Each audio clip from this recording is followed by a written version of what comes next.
Salut à tous, alors nous voici pour la critique de La Malédiction Winchester avec Héloïse. Donc en fait l'année dernière on avait fait un trailer réaction et on était assez curieux du résultat. Enfin moi, j'en attendais pas grand chose. Parce que bon, les films sur le paranormal, voilà, j'en ai eu ma dose. Mais toi, t'étais quand même plus intéressé que moi? Oui, déjà moi j'aime beaucoup plus le paranormal que Dominique. Dominique est plus gore, tueur en série, zombie, tout ça. Mais moi le paranormal c'est quelque chose qui m'intéresse beaucoup et la maison Winchester c'est une maison qui m'intrigue énormément. J'aimerais la visiter, j'ai déjà fait des visites sur internet et je regarde beaucoup de vidéos d'enquêteurs paranormaux qui se promènent à l'intérieur. Et ça m'intrigue énormément, donc j'en entendais beaucoup de ce film. Donc petit rappel, La Malédiction Winchester, ça parle de quoi? Alors, ça parle de Sarah Winchester qui, à la mort de son mari, a hérité de 51% de l'entreprise Winchester, l'entreprise de fusil. Sauf qu'elle a hérité aussi d'une malédiction, c'est que toutes les personnes tuées par une arme Winchester viennent la hanter et viennent la tourmenter afin qu'elle crée dans sa maison la pièce où ils ont été assassinés. Et donc justement, le docteur Eric Price est envoyé pour faire un diagnostic sur le cas de Sarah Winchester pour voir si elle est folle ou si elle est saine d'esprit. Le but de cette entreprise étant de récupérer les 51% et donc d'avoir les 100% des parts de cette entreprise. Voilà, donc comme ça ils la font passer pour folle, on n'en parle plus. Voilà. Bah déjà l'histoire, moi je l'ai trouvée plutôt intéressante. Là où on aurait pu s'attendre à une banale histoire de fantôme, oui, une famille emménage dans telle baraque et puis ensuite ils s'aperçoivent que des phénomènes paranormaux ont lieu, alors maintenant on place les vidéosurveillances, etc. Enfin, voilà. Donc là je trouvais que, voilà, envoyer quand même un docteur pour déterminer si Sarah Winchester est folle ou non, voilà, je trouve qu'il y avait un certain intérêt à voir le film, surtout la backstory de La Malédiction Winchester. Je trouve que ça sortait un peu du lot. Sachant que c'était une maison qui faisait assez parler d'elle, enfin qui fait toujours parler d'elle. Actuellement, oui, c'est sûr. Elle fait toujours parler d'elle et d'ailleurs récemment il a été découvert une nouvelle pièce dans cette maison. Ce qui est assez fou, qu'au bout des 100 ans depuis lesquels Sarah Winchester est morte, on découvre encore des pièces. Normal. Il y a aussi un autre truc que j'ai bien aimé, c'est le fait qu'on mette des fantômes en quarantaine. Comme tu l'as dit si bien tout à l'heure. En fait, on barricade les portes et en fait on fout un fantôme dans chaque pièce. Et justement, la planche qui sert de barricade, en fait il faut se servir de 13 clous pour éviter que le fantôme justement sorte de la chambre, de la pièce. Et donc je me suis dit, voilà, c'est une vraie maison des horreurs, hein. On va avoir affaire à plusieurs types de fantômes, avec une backstory vraiment différente. Sauf que c'est là en fait la grosse déception du film, parce que même si je n'attendais pas ce film, le truc c'est, comme on disait tout à l'heure quand on a vu le film, comme tu disais, ça partait plutôt bien, et finalement, personnellement, moi qui n'avais aucune attente envers ce film, je commençais à avoir espoir, et finalement, bim, sur sa fin, quoi. Dans la gueule.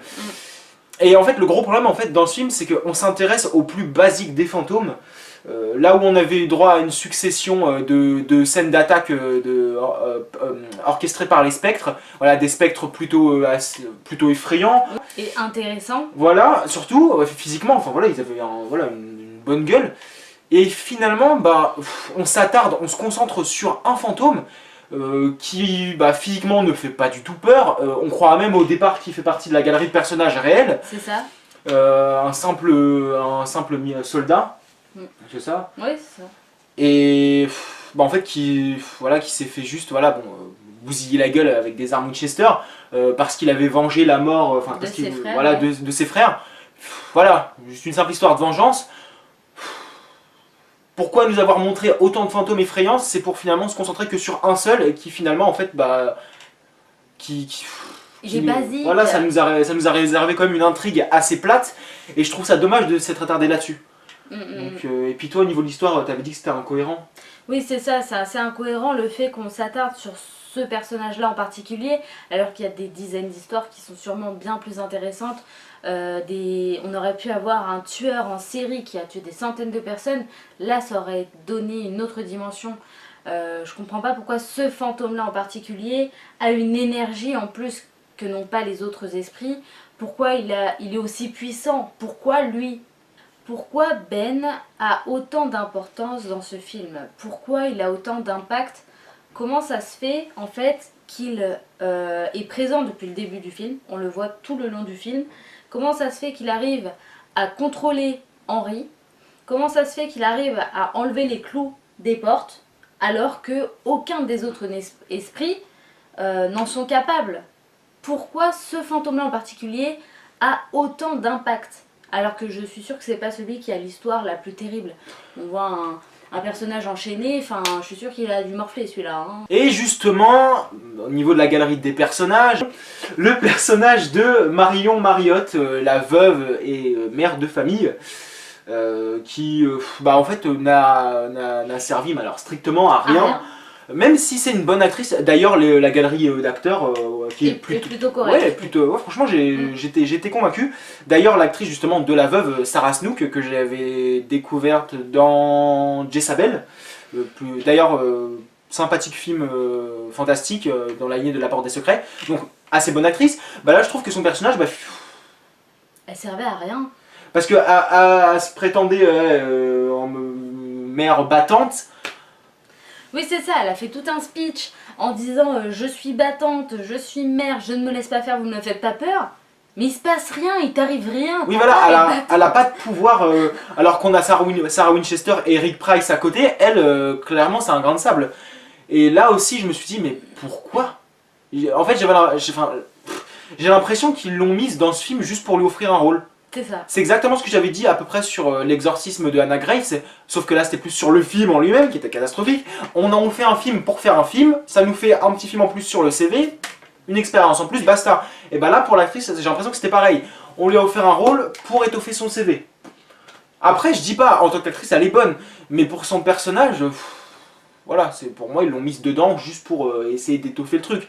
Et là encore on se concentre un petit peu. Je dis pas que c'est plutôt l'intrigue principale, le personnage de la veuve, mais je trouve qu'on aurait pu retirer quand même au moins une quinzaine de minutes au film, enfin à peu près. Toi-même qui disais que le rythme était plutôt plat. Enfin, c'était un peu du remplissage en fait, oui, voilà, on a l'impression qu'ils avaient vraiment un contrat, un format de 1h40, et voilà.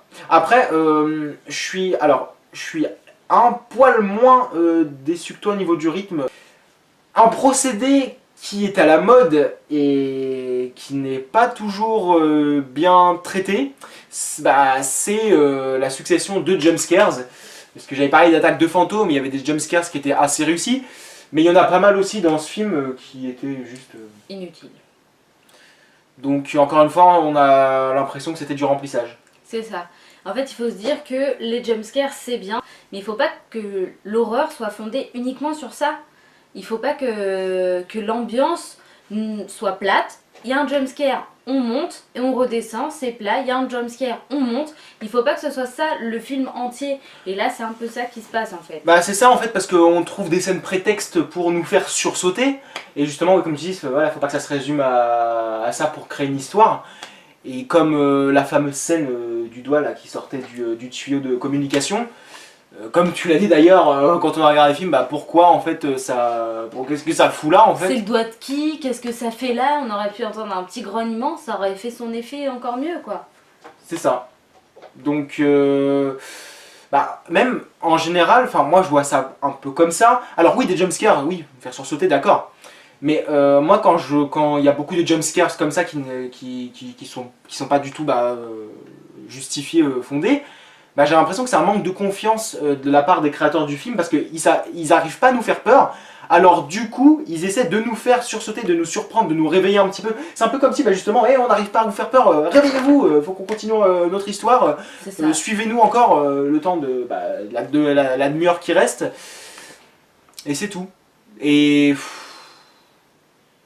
ça mène un peu nulle part. Et tu te rappelles sur ce qu'on disait à propos de La Nonne, qu'on est allé voir au cinéma, ouais. La Nonne de 2018, quand on disait que finalement quand on sort du cinéma on doit être sous le coup de l'émotion. Oui voilà, on doit se dire mince, j'ai encore peur quoi, ça se trouve il va m'arriver un truc ou quelque chose. Voilà, j'ai encore peur, ou alors je suis encore choqué, énervé par ce que je viens de voir, c'est un film à débat, ou alors je suis encore triste, machin. Enfin, il faut encore qu'on ressente quelque chose. Alors que les sursauts, allez, tu sursautes sur le moment, voilà, t'es surpris, t'as 2 secondes de. Voilà, les battements de ton cœur ils s'accélèrent encore plus. Et 3 secondes après, il n'y a plus rien. Voilà, tu t'en fous finalement. Et un dernier élément positif, les décors. Les décors qui apportent une ambiance assez glauque et assez intéressante au film. Au final, si ça s'était passé dans une maison assez banale, ça aurait été clairement pas aussi bien, ça aurait pas eu le même impact. Là, les décors participent vraiment à l'ambiance du film. Je pense qu'aussi c'est grâce aussi voilà, au cadreur qui propose certains plans en vue aérienne, voilà, comme l'escalier. Donc là-dessus aussi, ça, moi je trouve que c'est un lieu qui m'a fait un peu triper. Mais là aussi, c'est là que le bas blesse. C'est qu'en nous proposant des lieux comme ça, personnellement j'ai été un peu déçu parce que justement on nous présente pas, on n'exploite pas toute la galerie de fantômes qu'on avait eu. Oui. Je me suis dit waouh et tout, ça va être un vrai train fantôme.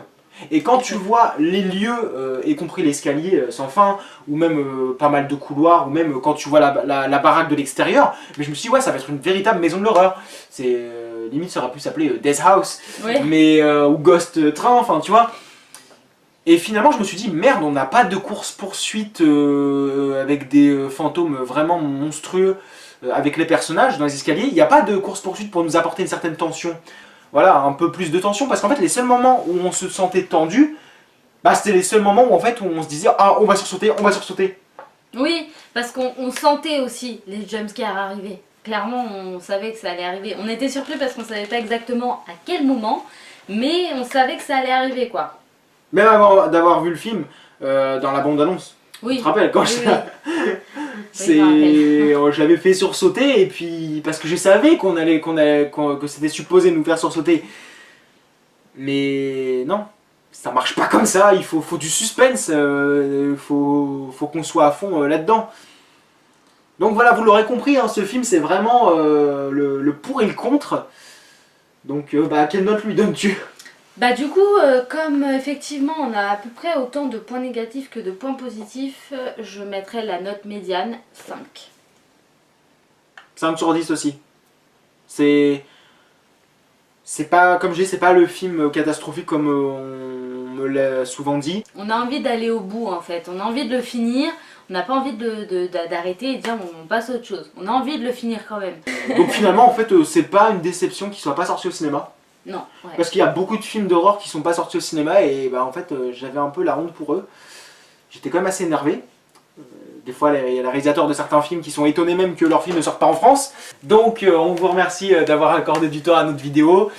On vous dit à la prochaine. Salut! Salut!